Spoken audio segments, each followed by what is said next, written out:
Yeah, yeah. I just set up the meeting right now. I'm gonna ask cousin Wayne and Grandpa questions about culture. Culture, yeah. I'm gonna ask him some questions about just like culture in general. Jamaican American culture. Yeah, I'm gonna answer the question too. Yeah, I'll answer the question. Do I know what I'm gonna say? Yeah, of course I know what I'm gonna say. I'm gonna say I'm gonna say uh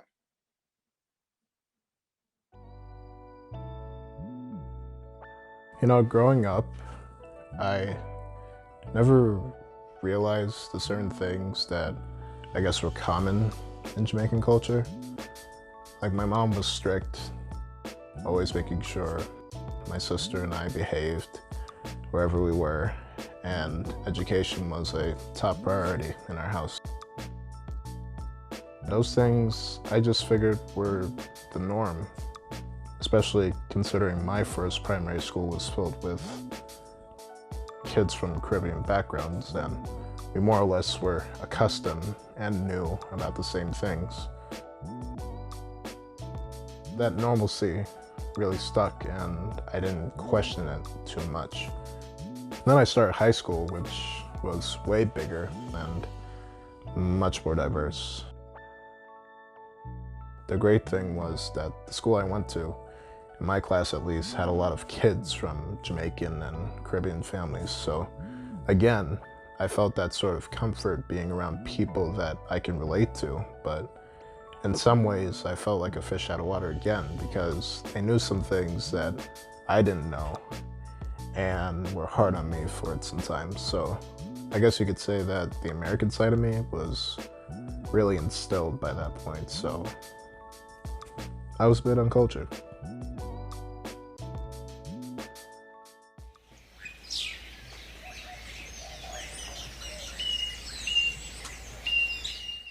My first trip back into Jamaica during high school, it was a blessing in a sense, because I ended up learning a lot about myself and a lot about my family in the process, and I learned more about Jamaican values, ideals, the culture as a whole, and overall what being a Jamaican is. Overall, I think that the American side of me is what I'll continue to just be, but I always try to learn or understand new things in Jamaican culture. Just asking my mom questions or my grandpa questions. I think that culture is very important to understand.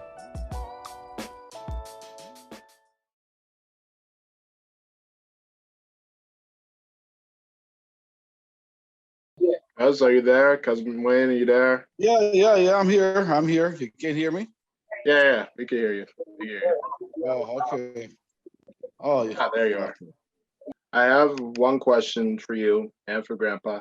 I just need to find it somewhere. I had it written down somewhere. Just think about, the important, what you value most about being here in America. Also, how you find yourself assimilating into the culture.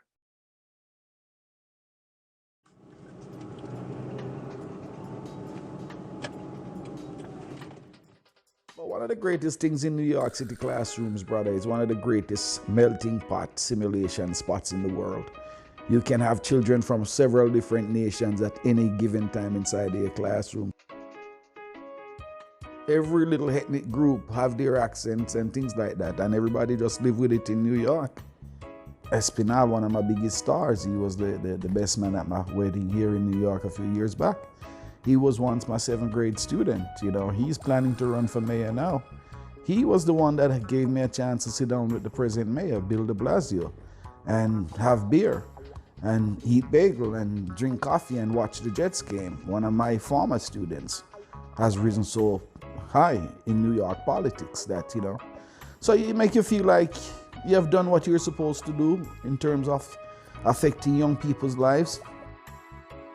So, it's not such a bad deal when you really think about it. And back in Brooklyn, where I actually teach, the amount of men that didn't make it you know, the way you wanted them to make it, you know, because they didn't turn out to be college grads. Some of them are still gangsters in the streets, but then you still realize the kind of influence that you have still had on those men's life when they tell you some things that they could have done or didn't do because they remember some story you read to them back as a little boy or some encounter or something. And that's one of the things that some of the gangsters still hail me for to this very day in Brooklyn. You know, I mean, they don't come and say to you like, oh, I would say, oh, this is my wonderful teacher here. They'll see their boys in the street and say, yo, boy, that's my nigga right there, son. That's the nigga that forced me to read and write. No other teacher could talk to me. Because of my nigga here, I can read and write. No, I'm not too thrilled for them to be describing me with such affection in that kind of manner. But that's the language they speak. And you know exactly what they're saying, that this dude really takes this thing seriously. If you're going to be in his class, and I told them the same story. Yeah, I would love for you to be in college and to be able to set up something great, you know. But the reality is, whatever you do, you need to realize that you have to be guided by some kind of principle. Not everybody is going to go to the college and the high school as you expect, but you still hope that even those in the street, you will reach them in such a way that to some extent they wouldn't do certain things because they remember something you said.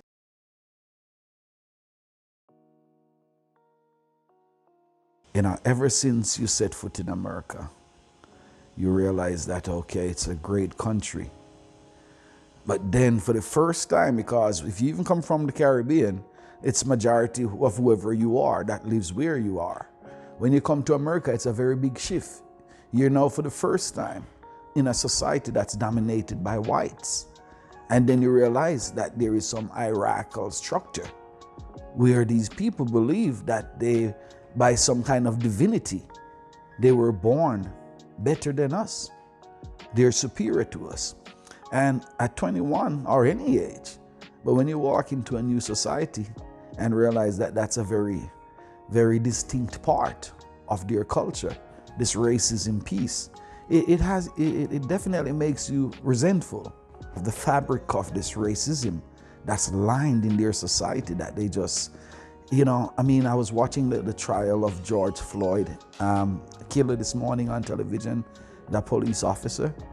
And to be honest with you, I mean, it just moved me to think that 20 years after we have had some of these ugly incidents right here in New York, that a man can sit there and you might still have people who believe he's innocent. When we can witness on television in the year 2020, to be able to witness a man to put his knee on a human being's neck. And I'm thinking about the times in Jamaica when I tried to kill a chicken as a little boy. And how I could not look at that chicken. The one chicken I killed, it haunted me so much because I still remember the sounds he was making as I cut his throat. And I had to prove to my brothers I was mature enough to kill a chicken. And I'm thinking, how could I kneel on even a dog or a cat and watch the life squeeze out of this living thing? And to see this on display in the 21st century in such a way, not to mention the former president, and the fact that we still have over 74 million Americans who still support this man. I mean, I hate to get this deep into the political aspect of it, but you can never fully embrace a nation like this when they still expose these kind of values. You know, slavery, 400 and odd years. We still haven't had any kind of real addressing of those issues, while other people here in America still think that, you know what, why is he complaining? He's a black man, he's in a good neighborhood, he's all right. No, you cannot escape these things because regardless of where you live in America or who you are, you will forever still be seen by certain people the way they want to perceive you. And sometimes, sadly, it's poor white people who is not even worth a quarter of what I'm worth or you're worth, but because of their white skin privilege. And that's the thing that makes it hard for us people like me. We're still resentful. We cannot embrace America because those things have not been addressed.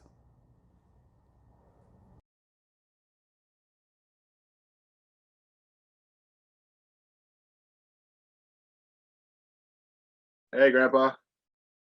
I'm just gonna ask you one question in regards to culture.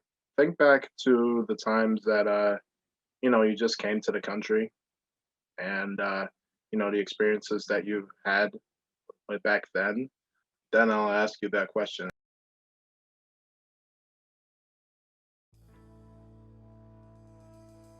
I was conscious and aware of what went on in the broader society in the city of New York.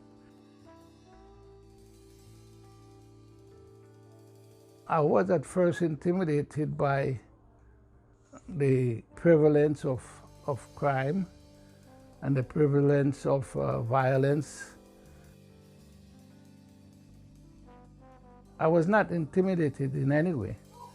I felt confident that I came to the United States for a purpose and that I would achieve that purpose to further my education through the field of nursing. It was difficult for me at first to assimilate completely into this society. So I immediately adopted a likeness for the New York Knicks or the New York Mets. I still managed to find a good balance between modern day approach to things in this society and the one I left behind in Jamaica.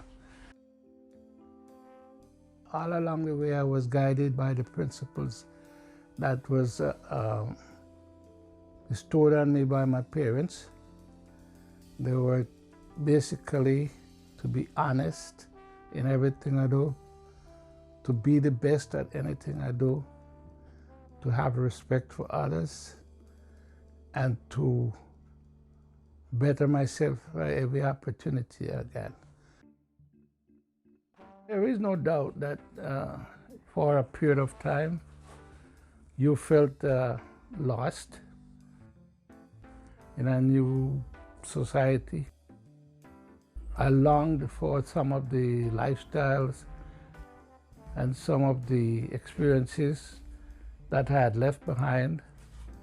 I still think fondly about Jamaica and the pastimes that I had as a child, going to school, among friends and family.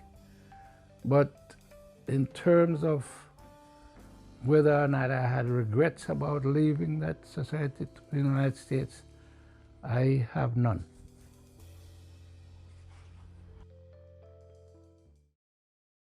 So I'm just gonna ask you guys one more question.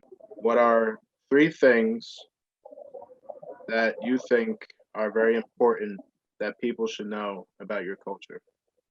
I would say number one would be educational. Education was emphasized a great deal in our growing up and in our lifetime. The goal was always to achieve at the highest level of education that you could get. The other aspect of it, of growing up in our culture that I think is of importance is hard work. We were made to understand that most of what you wish to achieve was going to have to be achieved by hard work and personal sacrifice. And that kind of example was given to us by both mother and father when present. And whether you grew up on the farm or you grew up in an intellectual household, it didn't matter. The crux of the matter was that you were going to have to work hard to achieve your personal educational goals. The third aspect of our culture that I think is of importance is family life.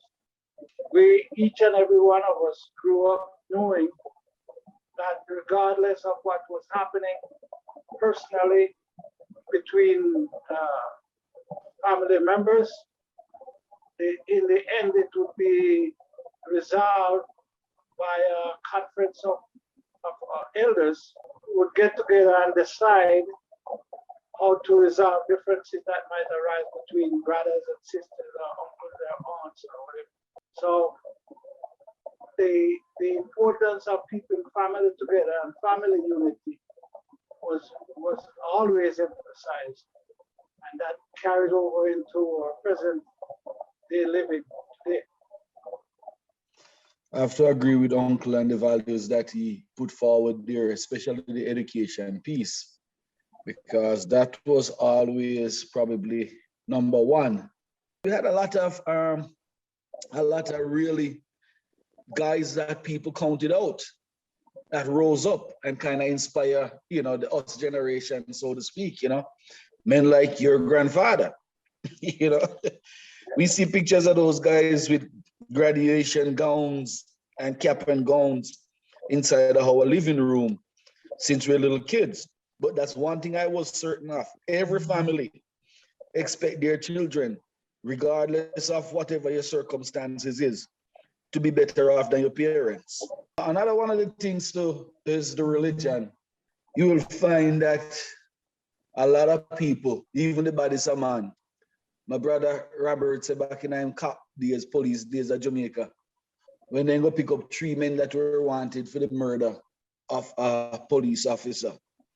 When they found the men had their Bibles open up on their bed while their guns were laying on the floor because they were taken by surprise, of course. But these killers also had their Bible open up for protection and mercy through the night. So even them, as bad as them, they believe that there is a God that can protect you. And that's a big part of the Jamaican religion and belief. So one of the things we shouldn't miss also is the motto itself.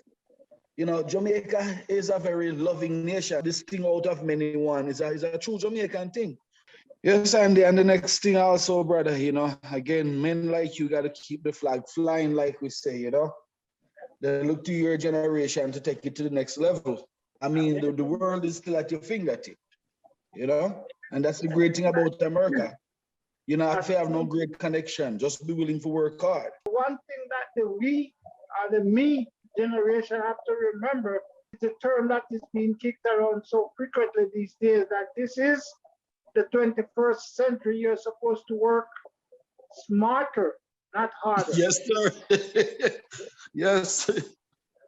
So we have a lot to be thankful for in our culture, and it doesn't matter that we're scattered all over the world. Whatever is your roots, it goes with you. You can't get rid of your roots. Just like a tree can't get rid of its roots. If a tree gets rid of its roots, it's dead. So we always have to go back to our roots. Yeah. I guess like the first thing I would say is to just learn. I know that a lot of kids, at least in my age, don't necessarily want to be in school. That's fine. That's their decision. They choose to want to do that. Even if that's the case that you don't want to go to school, you still have to learn. Even if it's, you're going to work 20 times harder, 30 times harder than the person who has a degree or, a doctorate or something like that, you have to work. You have to learn. The second thing I would say is to be true to yourself and your beliefs. Not everybody believes in religion, but again, you have to stay true to what you believe in and stick with that. The third thing would be, I guess, to treat others the way that you want to be treated. You see in today's society, like, people are being, hurt just for being them. I think that people just need to understand that by just being nice or kind to one person, it could mean a lot. It could change everything. Especially now, so many people depressed and going through all kind of real loneliness, because what the world has just witnessed is not a joke. It's real. A lot of tables are empty. People are gone. This thing took a lot of people out of this world. So we have a lot of very sad, depressed people right now. So you're right, man. The world needs love. A lot of love and caring. If we cannot all agree, then we can agree to disagree. I agree with that. According to my video, it's saying that your time has expired. Yep. Okay. Yep. I'm gonna end this now. So I thank you guys for All coming right, on sir. and answering these questions. Debut screening, red carpet premiere of this That should be nice. project. That means All right, sir. Anytime. We're at your service. Uncle? yes, sir. All right, sir.